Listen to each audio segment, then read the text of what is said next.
This guy got betrayed in the worst way possible, completely destroyed without any mercy, and the one who did it was the very girl who made him feel special just moments ago. In this game, newbies were treated like absolute trash, ignored by everyone, and left to struggle alone without any help. And Jiwoo was one of those unlucky players who kept getting humiliated for being weak, unable to find a party no matter how hard he tried. Then suddenly, this girl appeared out of nowhere acting different, saying she didn't have a party either and that he seemed perfect. And just like that, the guy started feeling hopeful for the first time. As they walked out of the city together, she casually praised his gear and said he looked like a real knight. And that single line hit him so hard that his mind instantly ran wild, building a whole future in seconds, imagining their first kiss, a proposal, marriage, a family, even kids. Like his brain just refused to chill. But the moment they reached a quiet, isolated area outside the city, the girl really touched his heart, literally with her magic staff. As he collapsed, confused and broken, he asked why she would go that far just to steal his items, but she immediately shut him down, saying she didn't need trash loot like his and mocking him for being poor, even going as far as saying he looked like a beggar's kid with such weak gear. After completely crushing whatever pride he had left, she PK'd him like he was nothing and said she was sick of losers, revealing that he wasn't special at all, just another number in her grind. After eliminating her 1000th newbie player, she unlocked a secret class and became the first goddess in the game Chronolife, and completely satisfied with herself, she walked away saying she had a mission to complete. Meanwhile, Jiwoo paid the price for losing, respawning in the nearest city while losing half his experience and power, and as he sat there remembering how everyone treated him like trash, something inside him snapped, and he decided to risk everything by trying to upgrade his weak starter items. He started with his sword but failed miserably, then switched to his gloves, hoping to compensate but failed again even worse, and after repeatedly striking with the hammer in frustration, he ended up destroying all his items without successfully upgrading even one, basically ending his game life right there as he sat down with nothing left but frustration and tears. Then out of nowhere, a twig fell near him, just a free beginner item that most players considered useless trash and threw away without a second thought. But for some reason, his intrusive thoughts kicked in, and he decided to try upgrading it once, and surprisingly, it worked, giving it +1 extra damage. So he tried again, and it worked again, and now slightly pissed at the absurdity of it, he decided to keep upgrading this useless stick until it finally broke. By the time he landed the final hammer strike, his arm was completely drained, but instead of breaking, the stick reached the insane level of +99, turning that piece of junk into something ridiculously overpowered, and as he stood there shocked, he accidentally dropped it, and the moment it touched the ground, the game registered it as an attack, triggering a massive explosion that became the biggest destruction humanity had ever seen. So powerful, it almost split the entire planet in half. As Jiwoo stared at the aftermath in disbelief, notifications started flooding in rapidly, announcing that he had broken the record for most players eliminated in a single attack, with a total of 850,617 players wiped out instantly. And after processing what just happened, he finally understood that he now possessed the most broken power in the game, and without hesitation, he decided he would use it to get revenge on everyone who looked down on him, especially that so-called goddess girl who completely destroyed him. Jiwoo was dirt poor, barely surviving, and didn't even have money for new clothes. While walking through the street, another player suddenly bumped into him, got pissed, and started threatening him like he owned the place. Jiwoo stayed calm for a second, then casually said he asked for it, before swinging his stick without hesitation. The moment the attack landed, the player exploded instantly, and a huge chunk of the city got wiped off the map like it was nothing. People nearby froze in shock, quickly realizing Jiwoo was the one responsible for that insane destruction. He felt confident for a moment, but then a system alert popped up and ruined everything instantly. His weapon now had durability of 3 out of 5, meaning only 3 attacks remained before it completely broke. That realization hit him hard, forcing him to quickly hide inside an alley to think things through properly. He had the strongest item in the world right now, but could only use it 3 more times, which made reckless revenge pointless and honestly stupid. This time, instead of acting emotional, Jiwoo actually used his brain and came up with a smarter plan. Rather than wasting attacks on random players, he decided to become famous by defeating the strongest boss in the entire game. So, he made his way to the Valley of Death, where a terrifying roar echoed through the area, instantly setting the mood. Standing before him was Urus, the two-headed dragon, known as the strongest boss in Chronolife. Urus tried to intimidate Jiwoo, showing off his overwhelming presence and power like a boss should. But before the dragon could even finish his dramatic speech, Jiwoo casually attacked once, instantly ripping off one of his heads and leaving him completely stunned. Everything flipped in that moment, and suddenly Urus wanted to talk things out like a reasonable creature. But Jiwoo wasn't here for conversation, especially with only 3 attacks remaining in his arsenal. He decided to finish things quickly and maximize his gains, so he struck again, leaving the dragon completely wrecked and barely holding on. Jiwoo couldn't help but feel annoyed that his insanely powerful weapon was about to disappear so soon. At that exact moment, Urus realized he still had a chance to survive, and quickly proposed a deal. Jiwoo, already losing patience, told him to stop wasting time and explain it fast. Urus then revealed the concept of ego-class weapons, explaining that when a powerful soul fuses with a weapon, it becomes one of the strongest items in the game with infinite durability. Of course, there was a catch, because nothing broken ever comes free without some condition attached. For Jiwoo to unlock that power, he needed to form a pact with the dragon, allowing Urus to live on as a soul inside the stick. Jiwoo didn't hesitate even for a second, and accepted the deal immediately, without overthinking it. Urus then fused his soul into the weapon, transforming it into something even more absurdly powerful, now classified as an ego-class item with infinite durability. Finally, Jiwoo could continue his revenge without worrying about limitations holding him back anymore. Meanwhile, back in the city, chaos was already spreading like wildfire because of what Jiwoo had done earlier. Wanted posters featuring his face were plastered everywhere across all kingdoms,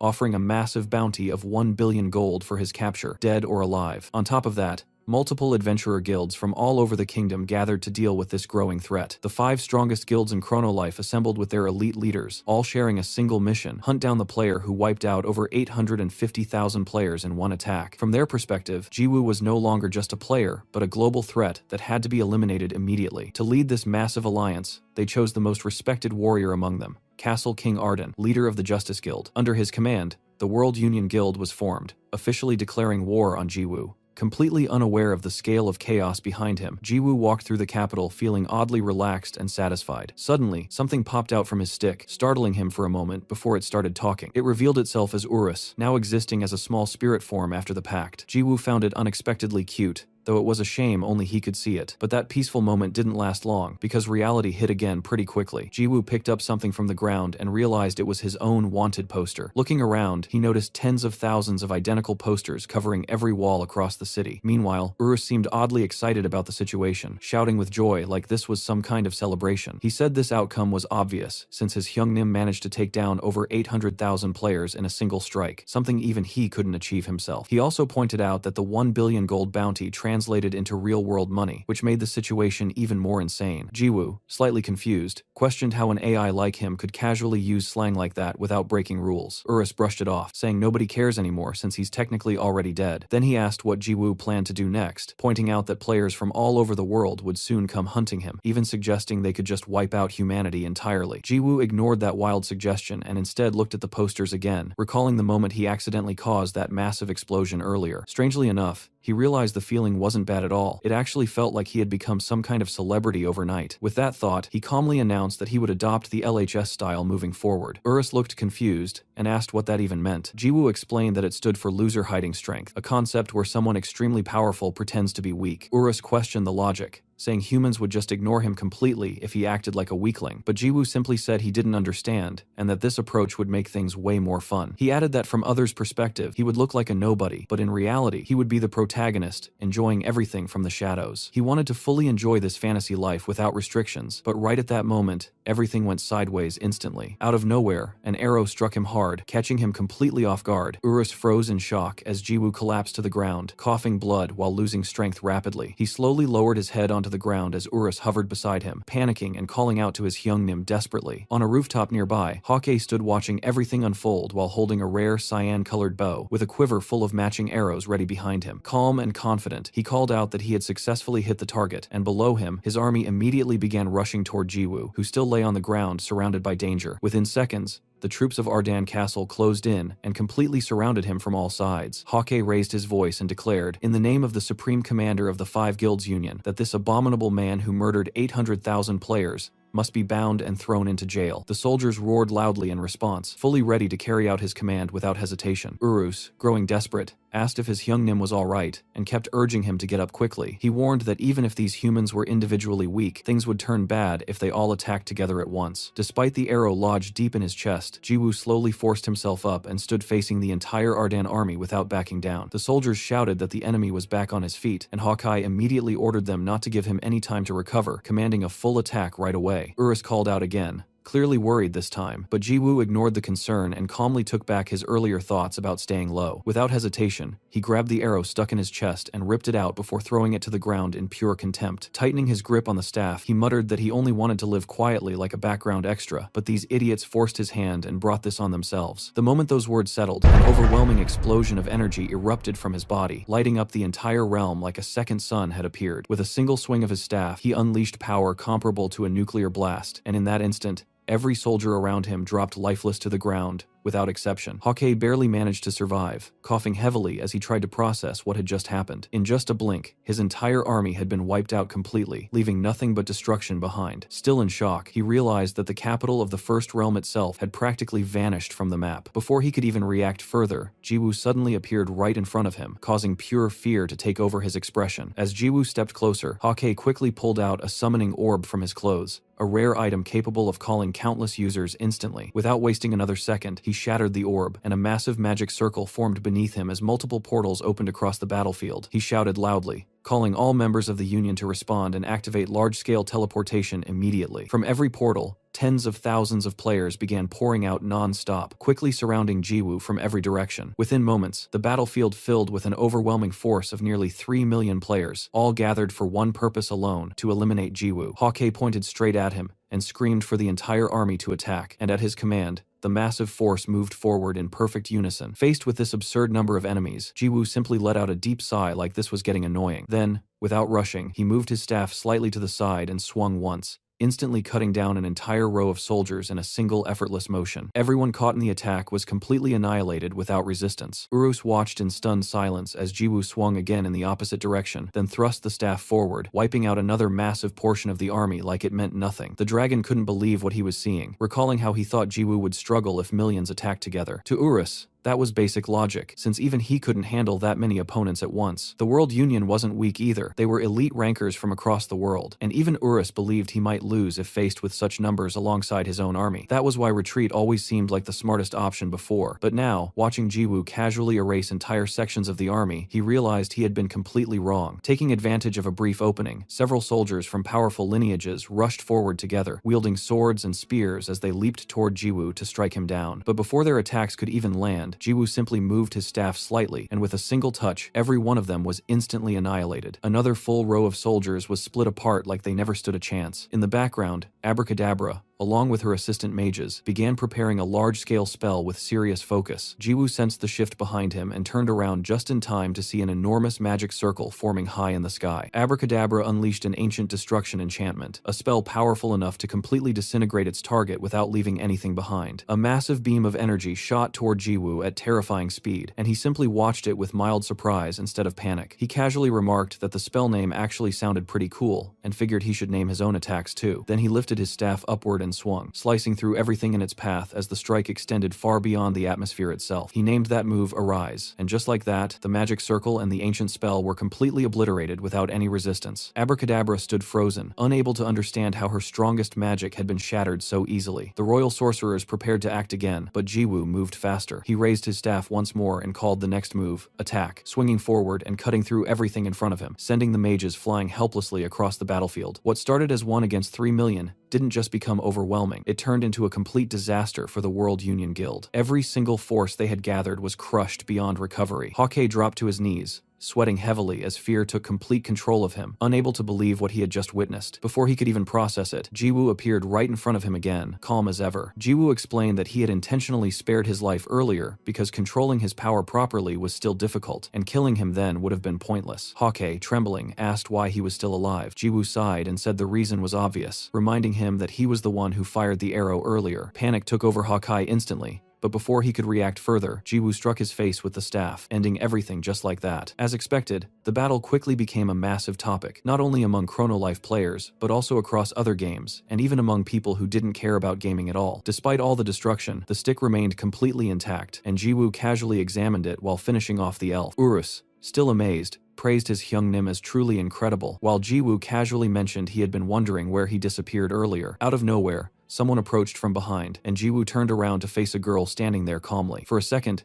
He wondered if there were still enemies left alive after that massacre, already feeling annoyed at the thought of dealing with more trouble. But then he recognized her figure, and everything clicked instantly, freezing the moment between them. The two stood silently in the middle of a battlefield covered with destruction, staring straight at each other without moving. The goddess of life simply looked at him with a faint smile, while Jiwoo felt anger rising uncontrollably as he realized exactly who she was. No one could have expected this kind of reunion, especially not here, surrounded by the aftermath of millions dead. The plains stretched endlessly under the sunset, filled with 3 million bodies and countless broken weapons scattered everywhere, turning the entire scene into something almost unreal. Right in the middle of that chaos stood Jiwoo, facing the one person he wanted to destroy the most. He thought the whole situation felt strangely dramatic, almost like some twisted story playing out just for him. Then the memory hit him hard. The moment she mocked his parents as beggars, and his hand began trembling with pure rage. Maybe it was because his emotions had flipped completely from before, but instead of snapping immediately, he let out a laugh he couldn't control. The goddess greeted him casually, saying it had been a long time, calling him Mr. Heo like nothing had happened. She even asked how he had been, smiling as if this was some destined meeting she had been waiting for. Jiwoo shut that idea down instantly, calling it nonsense and saying he could tell just by looking at her that she had been the one hunting him all along. The goddess tilted her head slightly, amused, asking if that was really the impression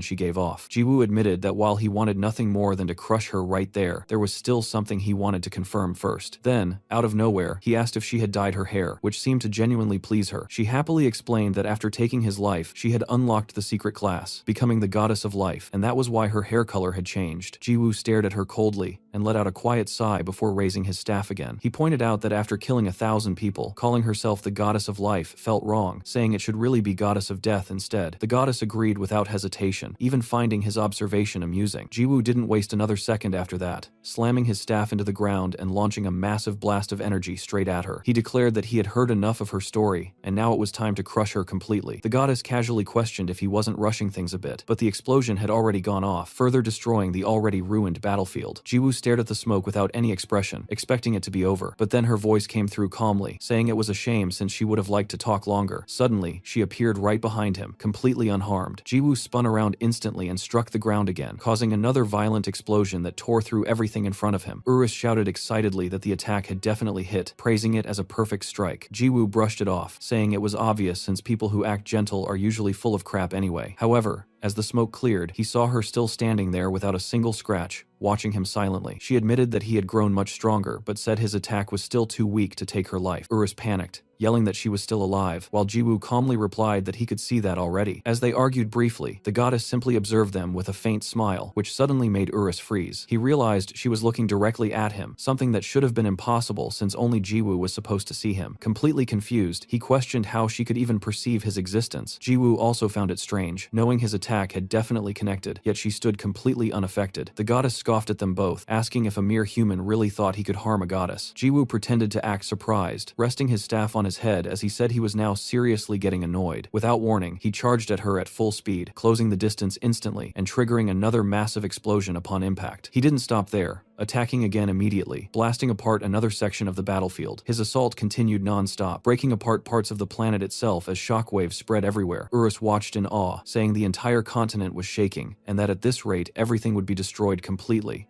But the goddess calmly responded that it was pointless, still smiling as she spread her wings and lifted herself into the air above Jiwoo. Urus was stunned by that sight, while Jiwoo began to sweat slightly, showing signs of exhaustion for the first time. Her wings dissolved into feathers that floated gently around her as she descended and walked toward him again. She asked what he planned to do now, saying he must have spent every day thinking about how to kill her. Then she told him to give up, claiming that no matter how strong he became or how much time passed, he would never be able to take her life. Standing right in front of him, she repeated those words confidently. Jiwoo stared at her quietly for a few seconds before closing his eyes and letting out a slow sigh. Then he turned away and took a few steps back, which made her question if he had finally given up. Instead of answering directly, he casually swung his stick in the air a few times, testing its weight and strength. He mentioned he was just checking how hard he could swing it, thinking maybe he could even snap it in half. The goddess dismissed the idea immediately, saying it wouldn't work and that killing her was impossible. But Jiwoo corrected her calmly, saying she misunderstood his intention entirely. His target was never her in the first place, it was the entire planet itself. That statement left the goddess completely stunned, unable to process what he just said. Jiwoo explained that if he couldn't kill her directly, then destroying the planet would solve the problem anyway. Either she would die in the explosion or be thrown into space with no way to survive. The goddess stared at him in disbelief, questioning whether a human could even achieve something that absurd. Jiwoo confirmed it without hesitation, saying he would strike with his full power this time. He even mentioned that earlier, when he caused that massive destruction, he hadn't used his full strength at all. Hearing that, the goddess's expression finally turned serious as she pointed out that destroying the planet would kill him too, turning everything into a pointless suicide instead of revenge. She asked if he would really be satisfied with that outcome. Jiwoo began laughing quietly, remembering everything he had learned about this world, where only strength mattered and nothing else held value. He told her to listen carefully, because now it was their turn to learn something important. People like her would never understand what it meant to have nothing left. Raising his staff once again, he stated clearly that no one should mess with someone who had nothing to lose. The goddess suddenly grew uneasy and told him to wait, but Jiwoo had already made his decision. He swung his stick down with all his strength, and the moment it struck the ground, everything began to shatter instantly. Both the goddess and Urus were caught in the explosion, while Jiwoo stood there with a twisted smile on his face. The entire land split apart into 6 massive fragments, dividing the planet itself before everything erupted into a supernova-level explosion. The destruction spread across the entire Chronolife universe, wiping out everything with a single full-power strike from Jiwoo. And as everything collapsed into nothingness, lines of data began scrolling across a screen. Meanwhile, in the real world, inside a facility filled with virtual reality pods, an attendant was dozing off during his shift like nothing important ever happened there. Suddenly, a player screamed in frustration after getting forcefully disconnected from Chronolife without any warning. He complained loudly, saying they hadn't even reached the final boss yet, so getting kicked out made absolutely no sense. Other players quickly joined in, confused and annoyed, asking the attendant if he had accidentally flipped the main switch, something he was clearly not supposed to touch. The employee jolted awake and tried to calm everyone down, explaining that it wasn't a power outage or any kind of circuit failure causing the issue. One young player suggested it might be a server problem with Crowley, the company behind the game. Almost immediately after, someone shouted that an official announcement had just been posted on their homepage. The notice confirmed there was a server issue with Chronolife and stated that the reopening date would be announced later. Hearing that, everyone was shocked, finding it hard to believe that such a massive game server could actually crash like this. However, something strange stood out among all the confusion. One player was still connected to the game. His pod clearly showed it was still in use, even though the servers were supposedly down. Back inside the game, a system notification appeared,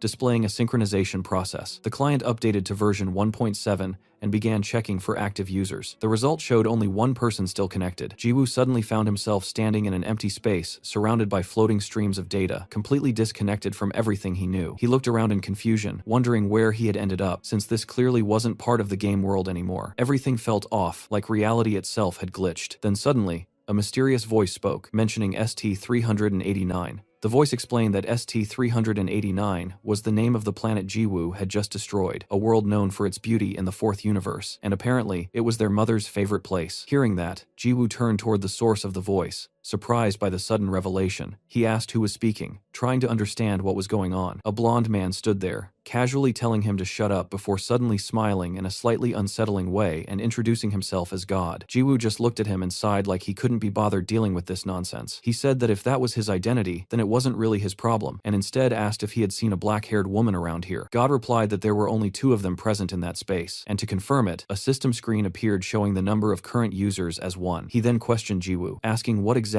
was wrong with him. After all, Jiwoo had wiped out every living thing with that explosion, so it should have been obvious that no one else survived. Jiwoo reacted by laughing, which completely confused God for a moment. Then he burst into full laughter, shouting that his revenge was finally complete, clearly overjoyed by what he had done. For him, this was the entire reason he played the game in the first place. He called out to Urus, excited to share the moment, saying he had finally achieved his revenge. But no matter how many times he called, nothing happened, and no response came back. Jiwoo slammed his stick against his hand, trying again to call his dragon, but it was useless. God repeated that it was only the 2 of them there, so he shouldn't expect that companion to appear. Jiwoo then questioned him directly, asking whether he was some kind of NPC or the game's administrator. God calmly replied that he was neither of those things. Just as he was about to explain further, something suddenly cracked through space itself, interrupting him completely. The sound of a rift tearing open cut off his voice, and he sighed in annoyance, complaining that something was already interfering again. A bright light began to shine in the center of the room, illuminating Jiwoo's face as everything around them started to distort. God looked at him and said it was disappointing, but he was glad they met. He told Jiwoo to say hello to the little furry one before disappearing. Jiwoo tried to stop him, shouting in confusion, but the intense light blinded everything, and the figure vanished instantly. Right after that, the game server completely shut down and Jiwoo was forcibly disconnected. Back in the real world, his capsule was the only one still active inside the room. The pod slowly opened with a hiss, revealing his real body as he removed the virtual headset from his head. Still processing everything, he muttered in frustration, wondering why that strange guy had shown up at that exact moment. He also questioned what that comment about a furry little thing even meant. But before he could think further, he noticed someone else in the room. A blonde man stood there calmly with a cigar in his mouth, staring directly at him without blinking. The man stepped forward and began reciting Jiwoo's personal details like he already knew everything. He stated his name, Lee Jiwoo, his age is 21, and mentioned that he had been playing Chrono Life for 3 months, even pointing out that his chosen weapon was the level 99 stick. Jiwoo confirmed everything, but immediately demanded to know who this guy was supposed to be. The man slowly removed his glasses, revealing a confident expression as he gave his answer without hesitation. He said he was the one who was going to take that stick from him. Mentally, Jiwoo started reviewing everything that had happened to him so far, trying to make sense of this insane situation. He was just an ordinary college student who enjoyed playing Chrono Life casually without thinking too much about it. Until recently, he was nothing more than a beginner struggling to survive like everyone else at the bottom. But somehow, through ridiculous luck, he ended up creating a level 99 stick, something no one else had ever achieved. With that absurd weapon in his hands, he crushed everyone who ever looked down on him, including the girl who betrayed him so badly. Then things got even weirder when a man claiming to be God suddenly appeared and vanished like it was nothing. And now, somehow, he found himself sitting inside a restaurant, surrounded by guards like he was some kind of criminal under watch. Food was placed neatly on the table in front of them, and while the blonde man ate like he hadn't eaten in days, Jiwoo just sat there watching, still trying to process everything. The man casually told him to eat, saying the woman running the place was an excellent cook. Jiwoo nodded slightly, agreeing without much thought, but inside his head, he was seriously wondering what the hell was even going on anymore. The blonde man continued talking, explaining that this exact Gukbap restaurant was where he used to eat often when he was completely broke. That was around 15 years ago, long before everything changed for him. He mentioned that his company had been established during the early development phase of Chrono Life, which immediately made Jiwoo start connecting the dots. As the realization slowly hit him, Jiwoo looked at the man and muttered that it couldn't be possible. The blonde man then formally introduced himself, stating that he was Choi Deokbai, the president of Chrono Life. Hearing that, Jiwoo was caught completely off guard, admitting that he had honestly thought this guy was some kind of gangster. He glanced at the guards around them and asked who they were supposed to be. Deokbai casually replied that they were company employees, including a character modeler, a sound director, and even a marketing team leader. That explanation didn't really help Jiwoo relax, and he admitted he was genuinely scared, thinking they were some kind of mob group earlier. Still confused, he asked why the president of Crowley himself would come after him personally like this. Deokbai reminded him calmly that he had already explained this back in the capsule room. He said he had come to retrieve the level 99 stick, speaking like it was the most obvious thing in the world. Hearing that directly made Jiwoo freeze for a moment, clearly not expecting things to escalate like this. Deokbai noticed his reaction and questioned why he looked so shocked. From his perspective, as a game company, it was completely natural to retrieve items that were considered bugged or abnormal. Jiwoo immediately protested, saying that he was the one who upgraded the item himself, so it wasn't some random glitch. Deokbai responded calmly, throwing out a number that completely stunned him. He said the official success rate, after enhancing an item 10 times, was only 3%, and after that point,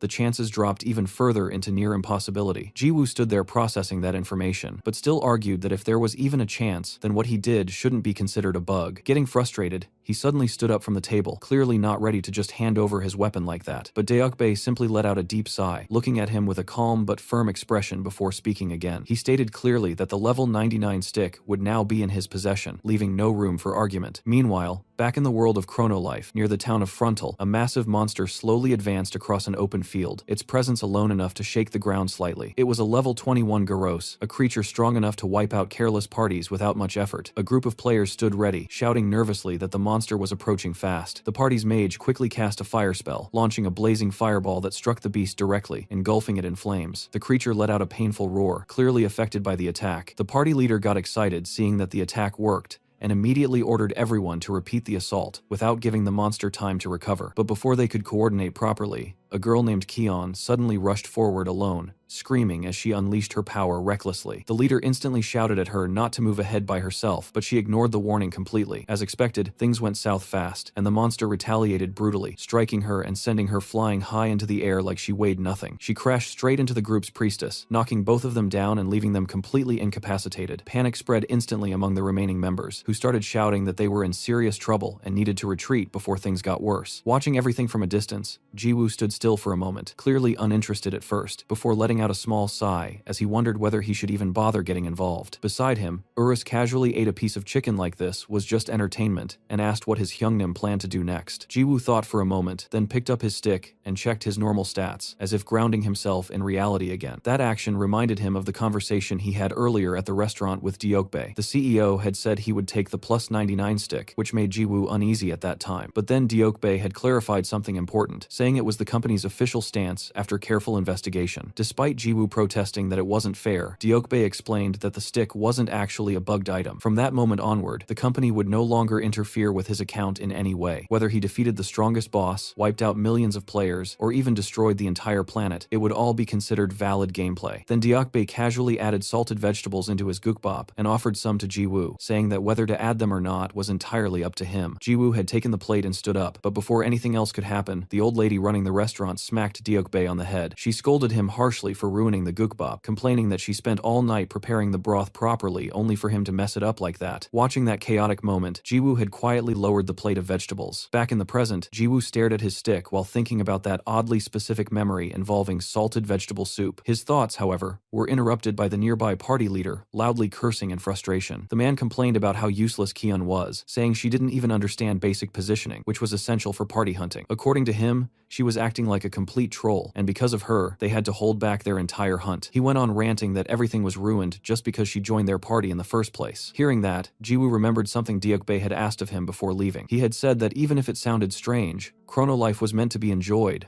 offering freedom, romance, and adventure in a vast fantasy world. So, instead of destroying everything, Jiwoo should just relax and enjoy the experience in his own way. Jiwoo reflected on those words for a moment, but suddenly, the situation escalated again. The party leader spat directly at Kion, hitting her scarf without any hesitation, and told her to get lost. He declared he wouldn't hunt with someone like her and turned away, disgusted that they were even using the same gear as her. Just like that, Kion was kicked out of the party without a second thought. Jiwoo watched the entire scene and sighed again, thinking that this kind of behavior was expected in a world ruled by the law of the jungle. Still, remembering Deokbae's words, he decided he would enjoy the game in his own way from now on. With that mindset, he raised his staff and unleashed a blast of energy toward the group of adventurers, but suddenly stopped midway when he heard someone screaming loudly behind him. Jiwoo turned his head to look, slightly surprised by the interruption. Kion was shouting in frustration, saying this game was the shit and that everyone could go to hell. She ranted that those idiots had no eye for quality and should at least recognize how good her weapon was, especially since she spent a lot of money buying that sword. Jiwoo watched her closely, caught off guard by how familiar those words sounded. It reminded him of himself from before, when he said similar things about his own weapon, and how others had looked at him like he was crazy. Kion kept going, declaring that she didn't need anyone and wouldn't join any party again. She would hunt alone from now on, no matter what happened. Hearing that, Jiwoo fell into thought again, realizing that even now, he wasn't entirely sure what he should think about everything anymore. Just then, Kion suddenly heard a monster's growl echo right in front of her, snapping her out of frustration instantly. When she looked up, her expression froze as she realized she wasn't facing just one creature, but was completely surrounded by multiple monsters closing in from every direction. The beasts opened their jaws, roared loudly, and rushed toward her all at once, leaving her no space to escape. Panic took over as they got closer, and she tried to defend herself, even though she clearly knew it wouldn't be enough. Before the attacks could land, Jiwoo suddenly appeared right in front of her without warning, almost like he teleported into position. Even as he moved, he questioned himself internally, wondering why he had even decided to step in. Without wasting another second, he swung his staff, releasing a devastating attack that wiped out everything in its path instantly. The monsters didn't even get a chance to react, as they were completely annihilated, leaving nothing but dust behind. As the smoke slowly cleared, Kion, who had been shielding her head in fear, cautiously opened her eyes and came face to face with Jiwoo standing right there. Behind him, the sky looked perfectly clear, not a single cloud in sight, almost like the destruction never even happened. Jiwoo thought about his actions, wondering if he helped her out of sympathy or some sense of shared struggle, but quickly dismissed both ideas. In the end, he concluded he did it simply because it seemed fun at that moment. With that thought, he gave her a small smile, which only made things more confusing for her. He then walked closer, thinking that the whole situation was messy and chaotic anyway, like the beginning of something unpredictable. In his mind, this felt like the prologue to a larger story. So, casually, he asked if they could hunt together from now on. Kion immediately shut him down, telling him to get lost and making it clear she didn't hunt with newbies. Without even looking back, she turned and walked away, spitting on the ground like she had already lost patience. Jiwoo stood there confused, realizing that his first attempt at starting something new had completely flopped. Meanwhile, back in the real world, inside the city of Seoul, people continued living their daily lives, but their attention was glued to their phones. A massive event had taken over global discussions,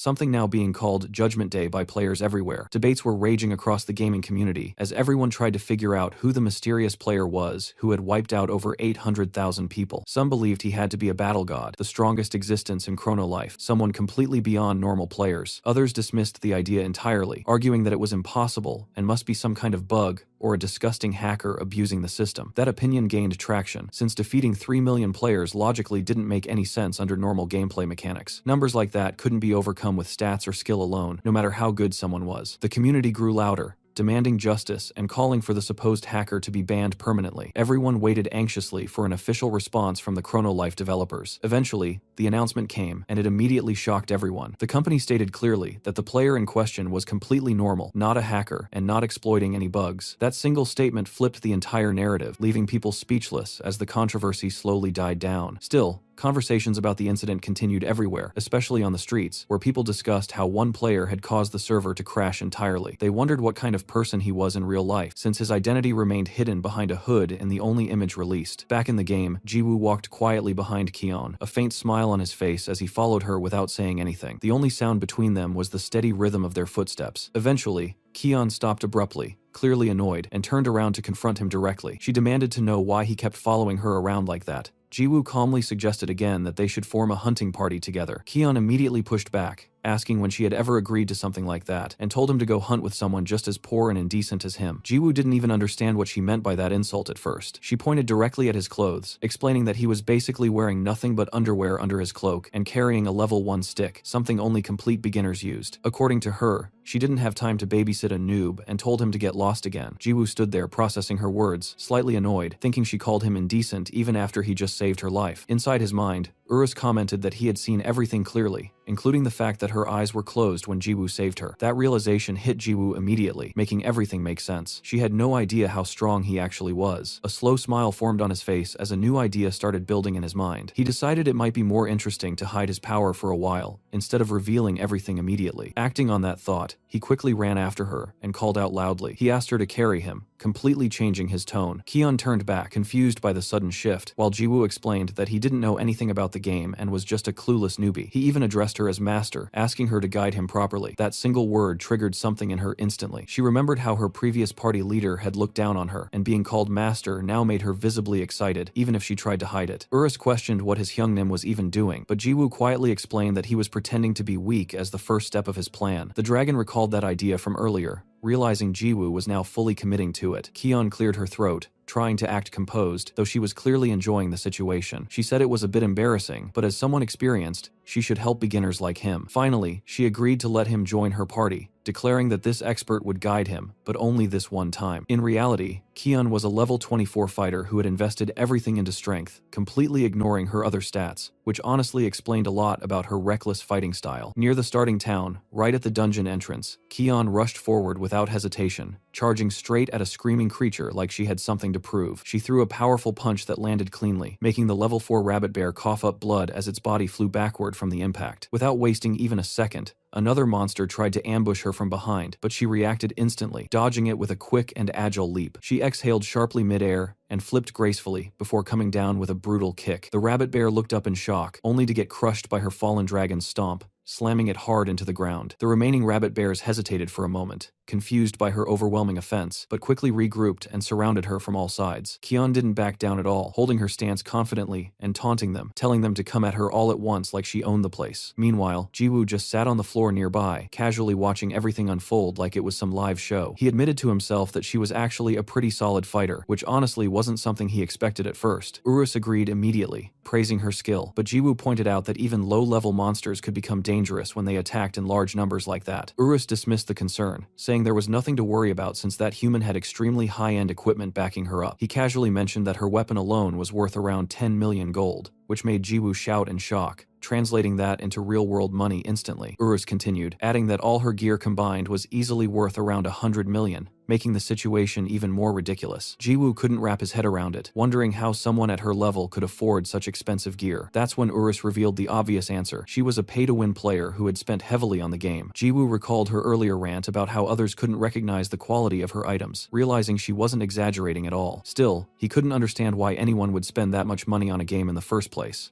Right then, Kion turned toward him and shouted that even if she was carrying him, he shouldn't just sit there doing nothing like dead weight. Jiwoo blinked in confusion as she continued yelling, saying he needed to fight for himself if he wanted to get stronger and faster instead of acting like a useless burden. While she kept scolding him, a rabbit bear silently moved in from behind, ready to strike her. Completely unaware of the danger, she continued her lecture about how his attitude showed he had no will to improve. Jiwoo didn't even react dramatically. He simply reached out and tapped the monster lightly with his stick. The creature vanished instantly, erased without leaving even a trace behind. Kion paused mid-sentence and looked to the side, confused by what just happened. She wondered why there was suddenly a strange gust of wind inside the dungeon, clearly failing to connect the dots. Jiwoo, on the other hand, realized he might have messed up since he had no idea how to properly hide his power yet. At that moment, a message notification popped up for Kion, interrupting everything. She read it quickly, and her expression changed as she let out a deep sigh. She told Jiwoo she needed to log off for a bit and would be back in about 30 minutes. Casually telling him to keep hunting monsters while she was gone. Jiwoo just stood there, confused by how casually she decided to leave mid-hunt like it was no big deal. He wondered what kind of life she lived outside the game to casually spend 100 million on it. Urus didn't have a clear answer either, but guessed she was probably born into wealth and never had to worry about money. The scene shifted to the real world, revealing a luxurious building that clearly matched that kind of lifestyle. Inside one of the rooms,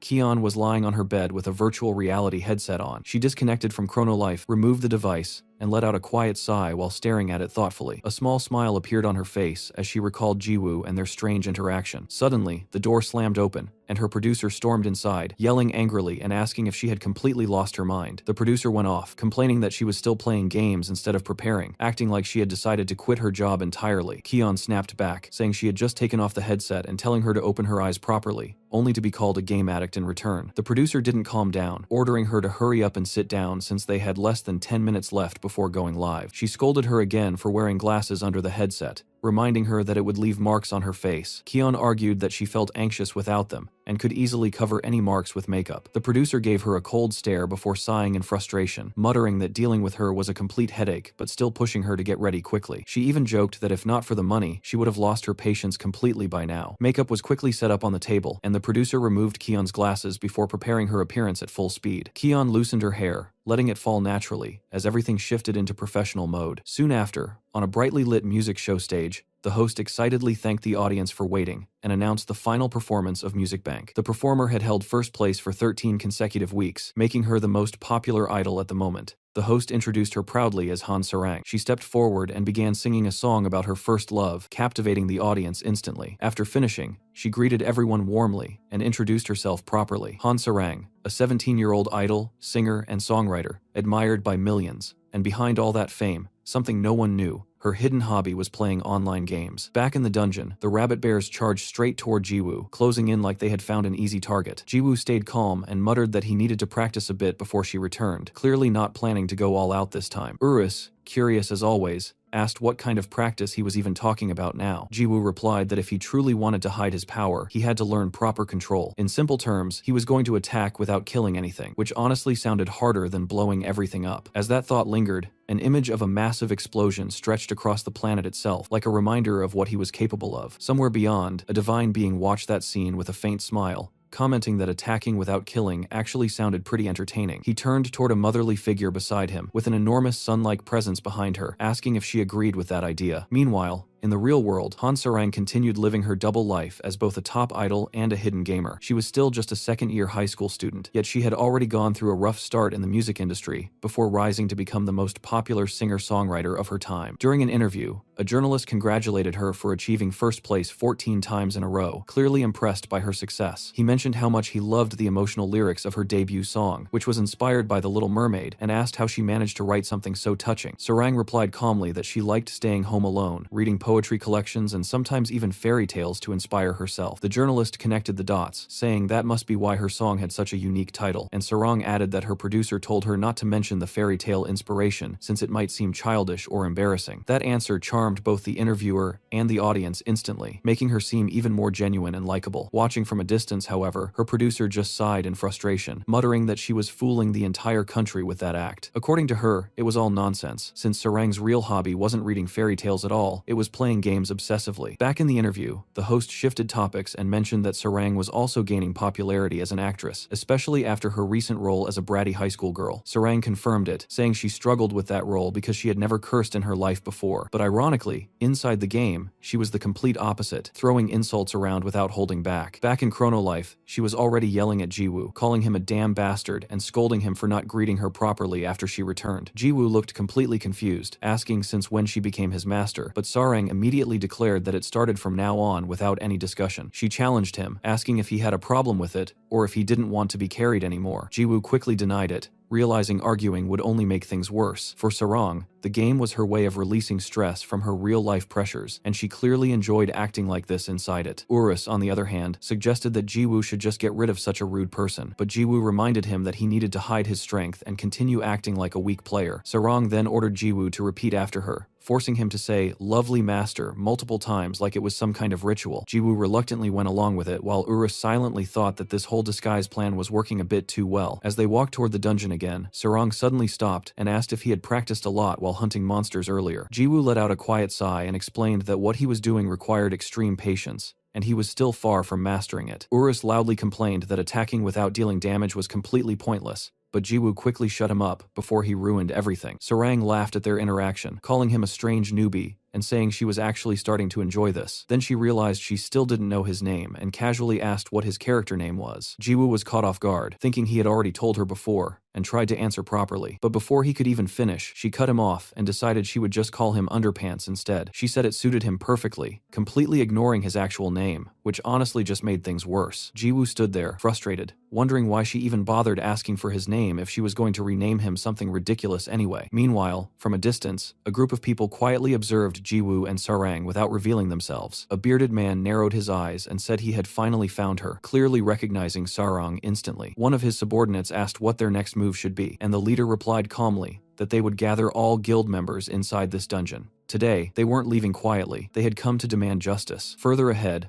a level 22 rabbit bear slowly rose and approached Sarang aggressively, setting the stage for another fight. She casually ordered Underpants to go handle it, and Jiwoo obeyed without resistance, walking toward the monster while screaming like he had no idea what he was doing. His acting was so convincing that he genuinely looked like a clueless idiot approaching certain death. As he got closer, he carefully extended his staff and lightly touched a single strand of fur on the creature's body. Instantly, the rabbit bear took massive damage, its head crushed violently as its body collapsed to the ground. Despite that, its HP didn't drop to zero, stopping with just a sliver of health left. Jiwoo felt relieved, realizing his plan of attacking without killing had actually worked perfectly. Sarang cheered from behind, saying he managed to defeat the monster in one try and had gotten stronger already. But right at that moment, a dagger flew toward her from the shadows. She reacted instantly, sensing the danger, grabbing Jiwoo by his shirt and pulling him away while deflecting the blade with a sharp kick. The bearded man caught the dagger mid-air, his expression twisted as he commented that her reaction speed was impressive, though he credited it more to her expensive gear. Sarang demanded to know who he was, and the man,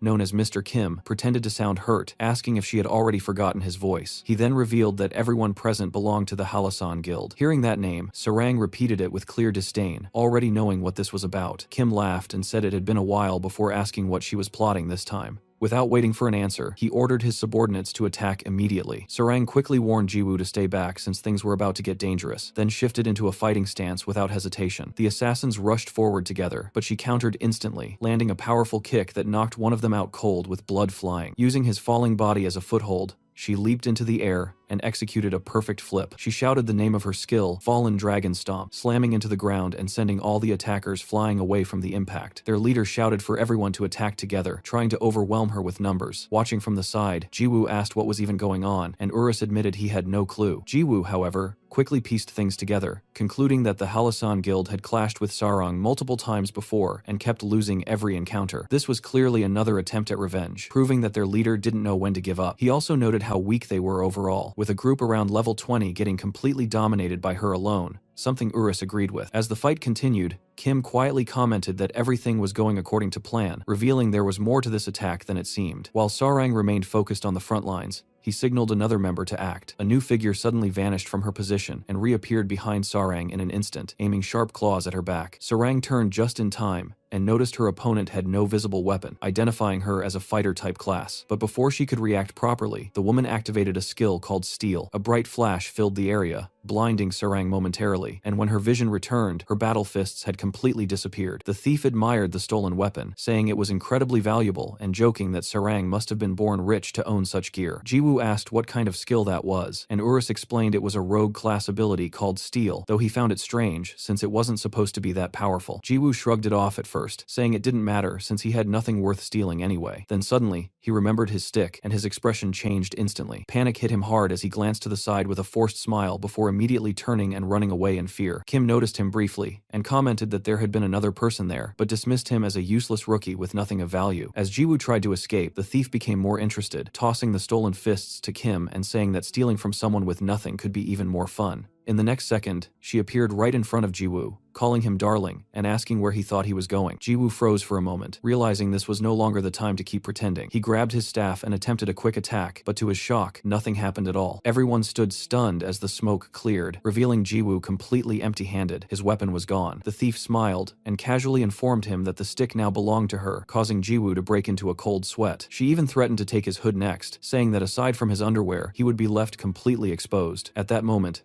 a shadow suddenly fell over her face, making her hesitate. She looked up and saw something terrifying, the true form of Urus staring directly at her. The entity demanded to know how a mere mortal dared to wield him without understanding what he truly was. The overwhelming presence made the thief collapse to the ground in fear, instantly dropping the stick near Jiwoo. He quickly picked it back up, as the system announced that Urus's soul rejected the enemy and recognized Jiwoo as its true owner. Urus partially emerged from the weapon, declaring that no one had the right to possess him except his Hyungnim. It was clear the thief had completely misjudged the situation and overestimated her ability. Jiwoo casually reached out and patted the dragon's head, which made Urus visibly embarrassed despite his earlier dominance. The thief, still trembling, backed away slowly, unable to comprehend what she had just experienced. She questioned whether that was a ghost, but quickly realized it felt far too real to be something like that. Kim, irritated, asked what was wrong with her, and whether she had forgotten her role. She forced herself back up, regaining composure, and replied that she would never forget. After all, she was a professional mercenary who only cared about money and nothing else. At that moment, Sarang rushed in from the side, shouting angrily as she aimed a kick straight at the thief, demanding her weapon back without holding anything back. The thief reacted quickly, dodging the attack with ease, while commenting that the sudden assault actually caught her off guard. Still, she calmly pointed out that Sarang was chasing the wrong person, saying the weapon was somewhere else entirely. Watching everything unfold, Kim clenched his fists with a satisfied smile, clearly enjoying how things were playing out. Sarang, already furious, called them bastards and swore she would take all their lives, but before she could continue, her body suddenly gave out.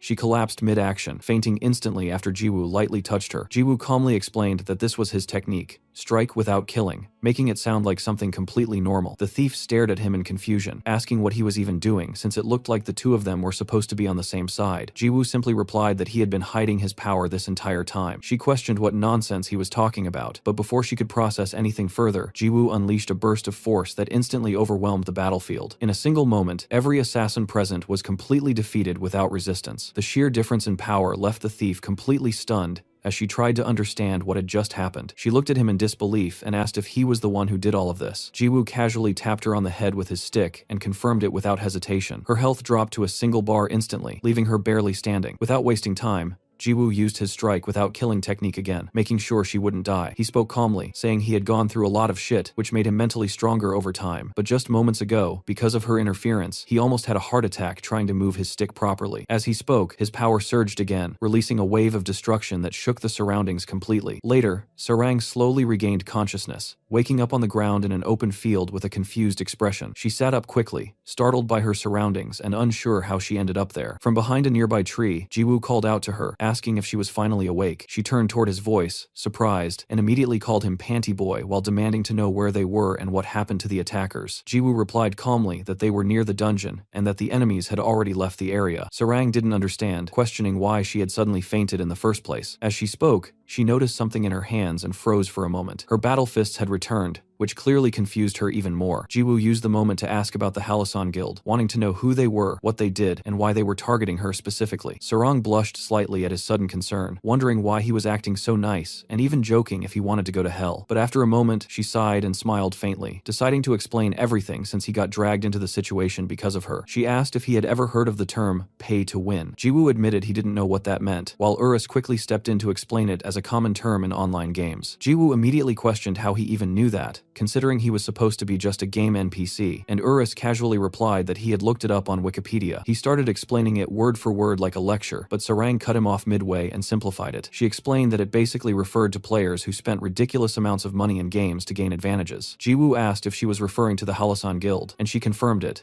saying every member there fit that description perfectly. She went on to explain that a few months ago, she had managed to buy her current weapon at an auction by pure chance. After that, the Halasan Guild started targeting her, trying to hunt her down repeatedly just to steal those fists. However, she pointed out that despite their money, they were nothing but old thugs with poor combat skills, which was why she had managed to win every encounter against them so far. Then she turned back to Jiwoo and asked how he managed to get her weapon back, wondering if he had stolen it from them somehow. Jiwoo casually replied that they simply left the fists behind and ran away, as if they had forgotten them. Sarang frowned, clearly not convinced, and said she didn't know what exactly happened, but she was certain they would come after her again since that old man's obsession wasn't normal at all. Jiwoo thought about it for a moment and said something about the situation felt off. He pointed out that it didn't make sense for people who spent billions to be so obsessed over a weapon worth 10 million gold. From his perspective, there had to be something more going on behind the scenes. Later, inside the Halasan Guild's hideout, the atmosphere turned brutal as Kim's blood splattered across the floor, his body collapsing right in front of his leader. He begged desperately for another chance, apologizing over and over, but the leader shut him down instantly, calling all of them useless without hesitation. He declared that there was no time left to waste, and that the mission would now be handed over to the 4 heavenly kings. Kim weakly glanced to the side as 3 figures stepped forward and stood before the leader with calm confidence. The second heavenly king scoffed, saying it made no sense for someone like Kim to be in the same division as them when he only had a net worth of 100 million gold. The third king added that they had already suggested kicking little Kim out earlier, but the problem was that their Hyungnim was too soft-hearted to make that call. The first king remained silent, observing everything without comment. Then the second king knelt beside Kim, coldly stating that relying on a hired mercenary was a pathetic strategy, which was exactly why he failed. Before things could escalate further, the first king intervened, saying they should leave everything to him now. He brushed his hair back casually and mentioned that the silencing fist, whatever its true nature was, would activate within 12 hours. Hearing that, their leader suddenly burst into loud, almost absurd laughter, clearly pleased with how things were unfolding. He proudly declared that it felt great being called Lord King, with a total wealth of 12 billion behind him. With that arrogance, he ordered his subordinates to show the world the true terror of the Halasan Guild, announcing that their so-called blood festival had officially begun. But right in the middle of that dramatic moment, Jiwoo suddenly appeared inside their base, casually scratching his nose like he had just walked into the wrong room. Everyone froze, staring at him in complete confusion,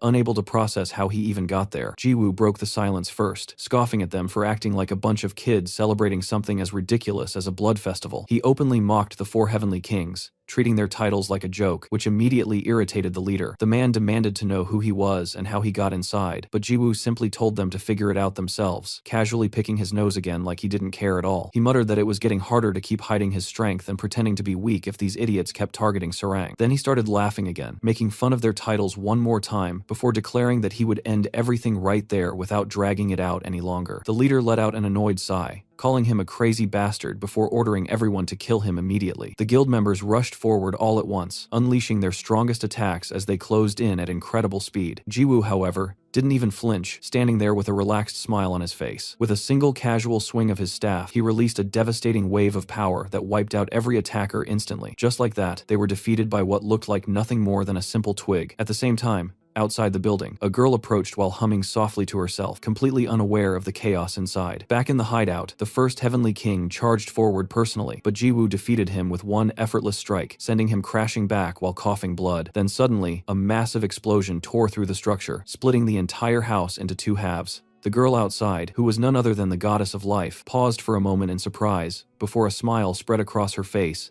as she recognized who was responsible. Inside, the leader panicked and ordered every remaining guild member to attack Jiwoo all at once, hoping numbers would make a difference. Facing yet another wave of enemies, Jiwoo simply sighed again and tightened his grip on the staff. He casually remarked that if they really wanted to take his life, they should at least bring 3 million people, otherwise it wasn't even worth his time. With that, he swung his staff forward, striking one assassin directly, and triggering an explosion that shot high into the sky. Without stopping, he swung again to the side, wiping out everyone in that direction instantly. The leader watched in horror, his expression turning grim as fear completely took over. As he struggled to stand, Kim desperately called out to him, telling him to run before he was completely annihilated. But the leader didn't move, realizing something far worse. He thought about the strength of his guild, knowing that aside from himself and a few core members, everyone else was a heavy spender. Even the weakest recruits had invested at least 10 million into their characters. Normally, not even the top 5 guilds would underestimate them, but standing there now, none of that mattered anymore. He couldn't understand who this man was or how he could do something so overwhelmingly impossible. Then it hit him, a terrifying realization forming in his mind. This had to be the same player from the rumors, the one who wiped out hundreds of thousands alone. As he stared at Jiwoo in fear, his mouth hung open, finally connecting everything to the infamous stick-wielding player people had been talking about. His mind drifted for a moment, recalling his own past. He had started gaming when he was just a child, back when games were simple and leveling up was slow but meaningful. He remembered playing secretly at night, getting scolded by his parents, and enjoying those moments with his friends. As time passed, life changed, responsibilities took over, and he became someone entirely different. Now in his 40s, known as CEO Wong, he lived a busy life with no time for nostalgia. Sitting in his pristine office, a subordinate approached him,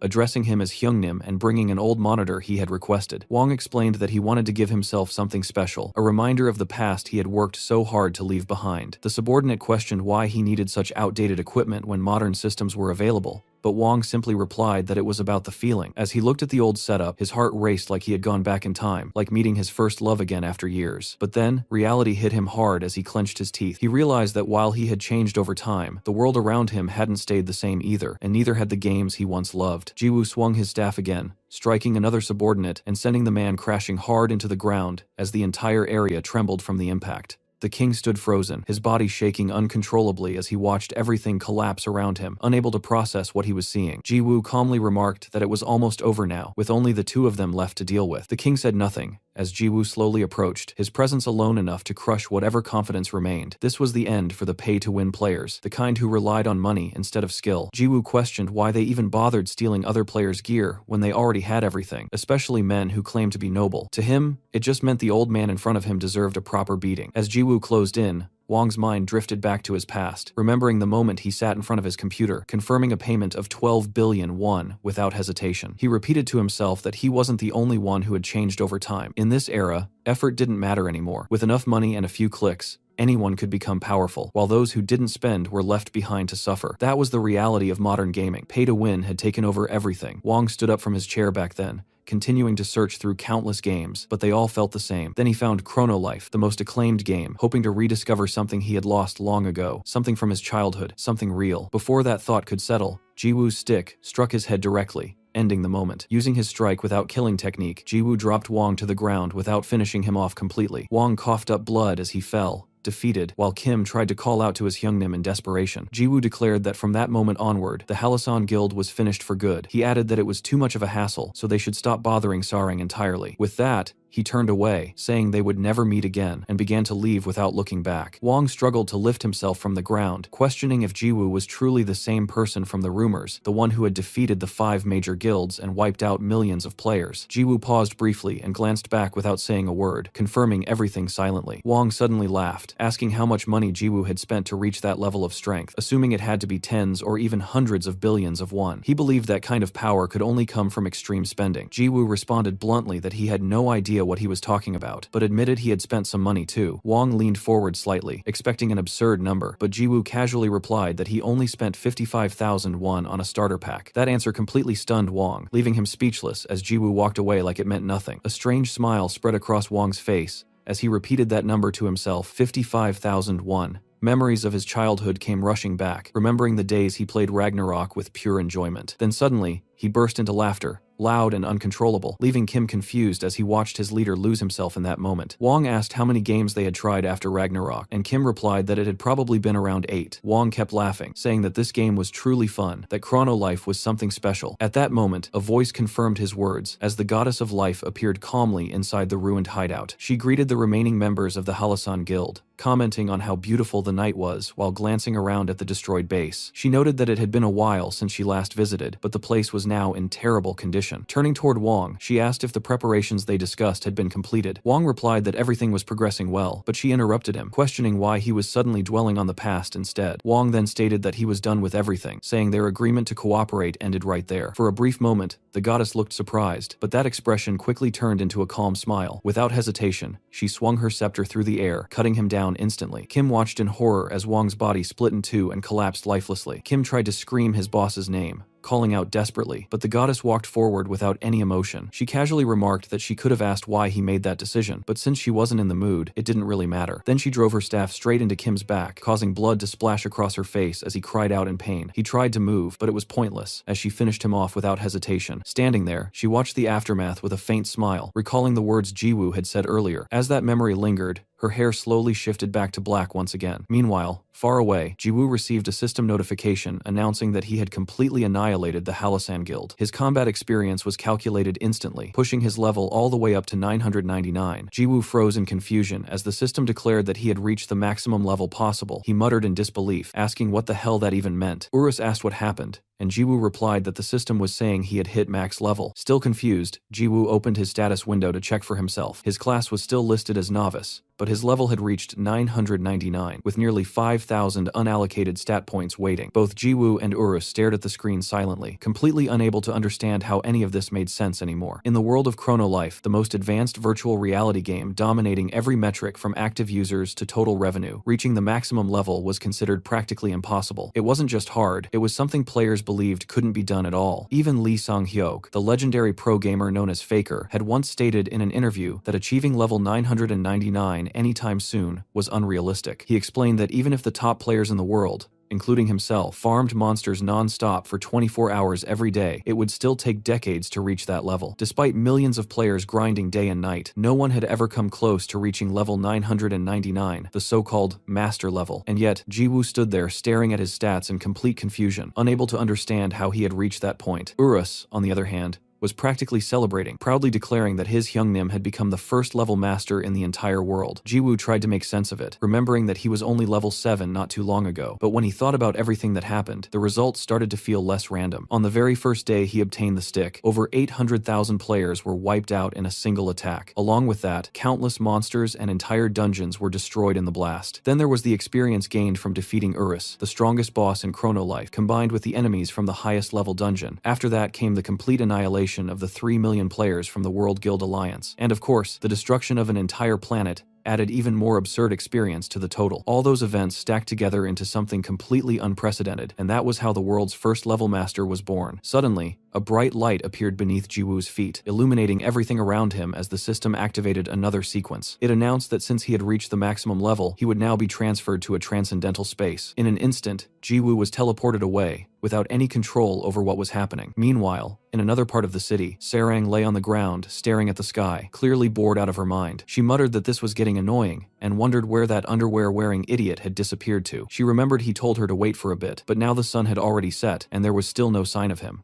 Thinking about it further, she recalled that he had asked about the Halasan Guild, and that she was supposed to explain everything. Letting out a sigh, she dropped back onto the ground, and lazily declared that she would wait one more hour, acting like a generous master doing him a favor. Meanwhile, Jiwoo found himself standing in the center of a strange temple, floating on a piece of land in space. He looked around, completely confused, wondering where he had been dragged this time. It felt similar to when he met God and Deokbae, like he kept getting thrown into situations he didn't understand. Then suddenly, a powerful voice echoed through the space, welcoming him as a human child, and stating that they had met sooner than expected. The voice introduced itself as the Guide of Transcendence, the God of Class, praising Jiwoo for reaching the master level as a novice. According to the being, such an achievement was worthy of respect from everyone. Urus was immediately confused, asking how that was even possible, and whether Jiwoo had forgotten to change his class somewhere along the way. Jiwoo denied it, casually explaining that he used to aim to become a prosecutor, which didn't help clarify anything at all. At that moment, the system triggered a new process as the conditions were fulfilled, initiating a transition into a secret class. A brilliant light enveloped Jiwoo's body as several glowing spheres appeared before him. One by one, they took different shapes and rushed toward him. The first sphere transformed into a sword symbol and pierced into his body, followed by others representing different weapons like shields, bows, wands, gauntlets, spears,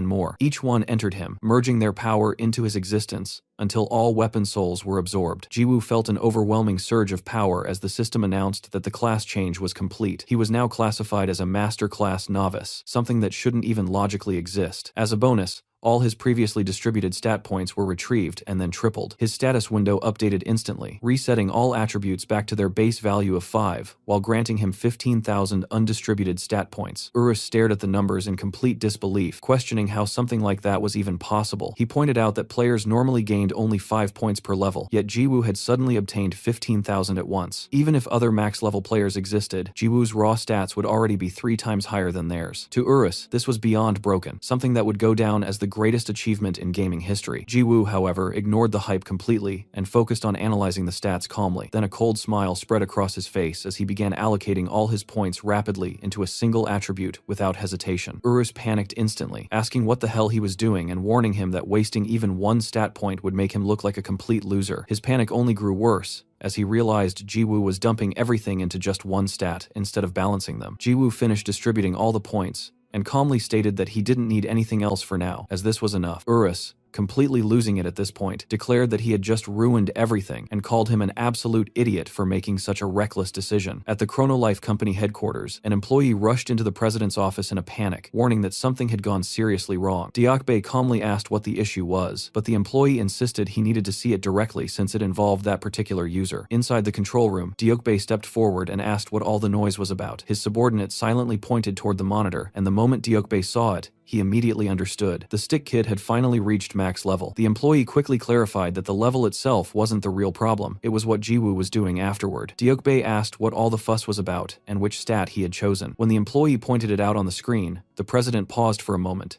impressed. Then suddenly, he burst into laughter, clearly amused by the situation. He commented that Jiwoo truly loved the game and was enjoying it in his own unique way. The employee, however, wasn't laughing at all, arguing that this was serious and that Jiwoo was building a completely useless character. He warned that once Jiwoo realized how bad his build was, there was no telling how he might react. Diokbae dismissed the concern calmly, reminding him that a game company had no right to interfere with a player's choices. Even as the employee tried to push for some kind of intervention, Diokbae simply walked away, already losing interest in the argument. As he left, he thought to himself how absurd it was that Jiwoo had poured everything into a single stat and still achieved the Novice Master title. People were calling it a trash build with no future, but from his perspective, something entirely different had been created. In the entire history of virtual reality games, the worst and the strongest character had just been born at the same time. Back inside the game, Jiwoo finished allocating all his stats with a satisfied smile on his face. At that moment, the God of Classes appeared before him once again, declaring that this was the final stage of the guidance process. He explained that Jiwoo now had the right to choose one transcendental weapon from his arsenal. Jiwoo was immediately excited, thinking there was no way he would turn down something free like that. Looking at all the available weapons, he admitted they all looked incredible and took a moment to think. Then, without hesitation, he made his decision. He extended his hand and casually said he wanted all of them. For a second, the God of Classes didn't respond at all, almost like he was processing the absurd request. Then he firmly rejected it, stating that such greed could not be allowed and warning that excessive desire would only lead to ruin. He told Jiwoo to choose wisely. Jiwoo cut him off instantly, asking whether he would hand everything over peacefully or prefer to get beaten first. Urus, watching the exchange, was completely stunned, unable to believe what he was hearing. Even back in the control room, Diokbae removed his cigar in shock, thinking that this guy had officially lost his mind. The God of Classes didn't respond verbally, but a system notification appeared, stating that he was now furious. His entire demeanor changed, and the situation shifted into hostility as he prepared for combat. Jiwoo gripped his staff and calmly stated that he understood, interpreting it as the god asking for a fight. Without delay, the god launched an attack, sending a massive shield flying toward him at incredible speed. Jiwoo tried to block it, but the impact was overwhelming, smashing him straight into the ground. Urus shouted in panic, thinking Jiwoo was finished, while the God of Classes lamented that he never expected to personally kill a transcendent being. But before he could finish, Jiwoo retaliated with a blast from his staff that tore through half of the god's face. From the ground, Jiwoo casually remarked that the attack actually hurt, wondering if it was because his opponent was a god. His health bar had barely moved, thanks to his absurdly high constitution stat, which now sat at 15,000 points. That stat alone controlled his maximum health, recovery speed, and resistance to negative effects, making him nearly impossible to take down. Urus stood there completely dumbfounded, realizing just how insane Jiwoo's decision had been. He shouted that Jiwoo had made a fatal mistake by dumping everything into one stat, turning himself into a terrible character build. Jiwoo simply asked why, clearly not not concerned at all. Urus explained that equipment in Chrono Life required a minimum strength stat to be used, meaning Jiwoo wouldn't be able to equip anything beyond his current stick. In short, he had locked himself into using that weak-looking weapon forever. Jiwoo responded calmly, saying that the stick was all he needed anyway. Right then,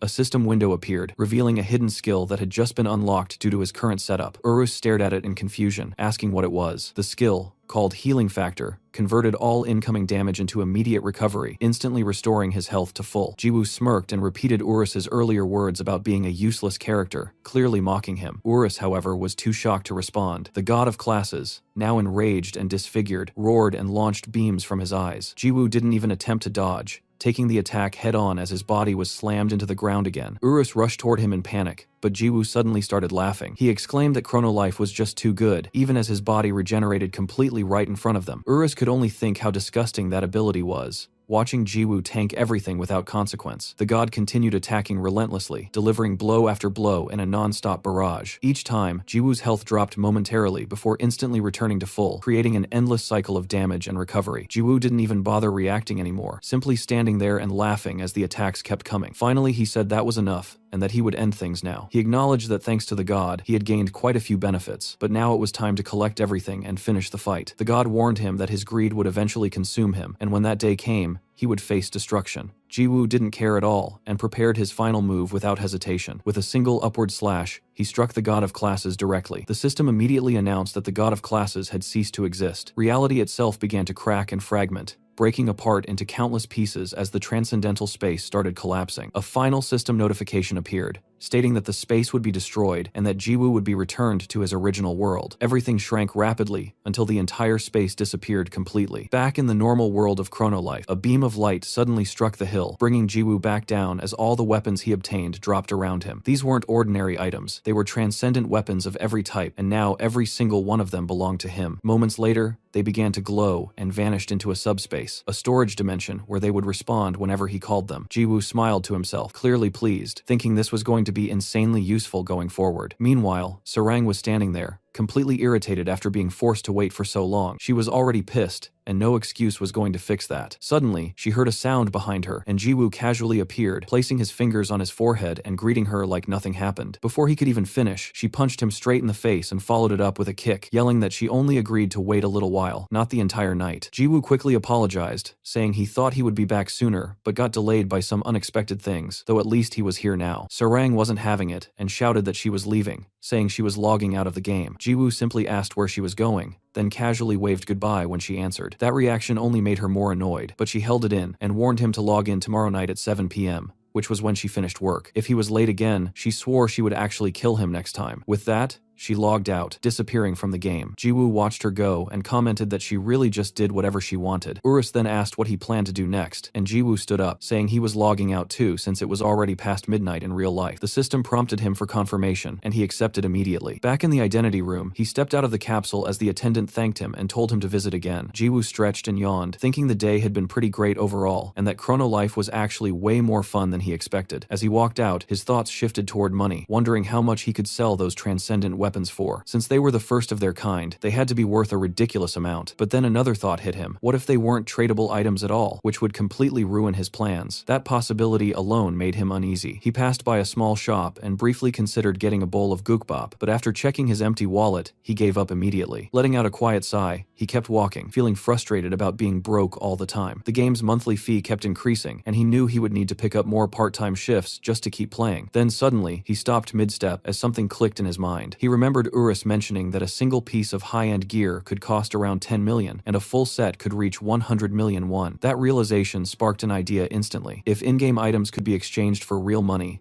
then he might have just found a way out of his situation. Without wasting another second, Jiwoo turned around and ran straight back toward the identity room, fully locked into his new plan. In Chrono Life, there existed a place known only to top players, the intersection of life, the tomb of all mortals. It was the highest level hunting ground ever created, a place no one had successfully conquered, hidden for reasons unknown. That place was the Valley of the Undead, also known as Urus's domain, and now Jiwoo stood right in the middle of it. Urus, now dressed like a proper butler, welcomed him politely, but Jiwoo completely ignored the greeting and kept walking forward with a grin spreading across his face. He declared that he would be making full use of everything he had missed before, admitting that he had been too focused on revenge earlier to collect any items properly. Urus watched him and quietly thought that he almost felt sorry for what was about to happen to everything in that place. Suddenly, a massive surge of energy descended, and from the smoke, Urus's army appeared, surrounding Jiwoo from all directions. Instead of reacting with concern, Jiwoo simply smiled wider. At that moment, he realized something clearly. His miserable life was finally about to change. He was about to make an insane amount of money, and it would happen almost instantly. With a single swing of his stick, the entire Valley of Ghosts, the highest level hunting ground, was completely obliterated. The strongest monsters in that domain, including Turbot of Despair, Lapis of the Abyss, and Trish of the Dawn, were erased, just like everything else, leaving nothing behind. In just 2 attacks, every monster in the valley was wiped out, and valuable items began raining down everywhere. Urus commented that everything ended way too quickly, saying they had definitely profited well from that. But Jiwoo shook his head and said, this wasn't the end, it was just the beginning. Confused, Urus asked what he meant, and Jiwoo pointed toward the smoke, telling him to look carefully. The monsters had already started reappearing, respawning as if nothing had happened. This was a natural system in the game, where defeated monsters returned after a certain time, except for special beings like Urus himself. Jiwoo smirked and said that since this was his first time farming items properly, he planned to repeat this process at least 100 times. And just like that, another explosion echoed across the valley as he started again. In the past, there was an interesting lecture at Harvard where the speaker asked if everyone knew Bill Gates, the founder of Microsoft and one of the richest men in the world. He explained that even if Bill Gates saw $100 lying on the ground, he wouldn't bother picking it up because it would actually be a loss for him. It takes a few seconds to bend down, but in that same time, he earns far more, meaning he would lose money instead of gaining it. However, in the Valley of Ghosts, Jiwoo's situation was completely different, because the items piling up around him formed a massive mountain, and clearing 100 waves of monsters only took about an hour, including cooldown time. Yet the total value of everything dropped reached around 15 billion won, which completely flipped that logic. If Bill Gates earned roughly 500 million won per hour, then in that same time, a random part-time worker from South Korea had already surpassed the hourly income of the richest man alive without even trying that hard. The next day in Seoul, that same broke guy walked out of a Gucci store, while a saleswoman politely thanked him for his purchase, now dressed in an outfit worth over 3 million won, casually stepping into a life he couldn't even imagine before. He had already bought a luxury car and a bunch of expensive items, drawing attention from people on the street who stared in shock, some even saying it was their first time seeing a Lamborghini up close. Jiwoo casually removed his 2 million won sunglasses, sat inside his 400 million won Lamborghini, and told himself it was finally time to show off properly,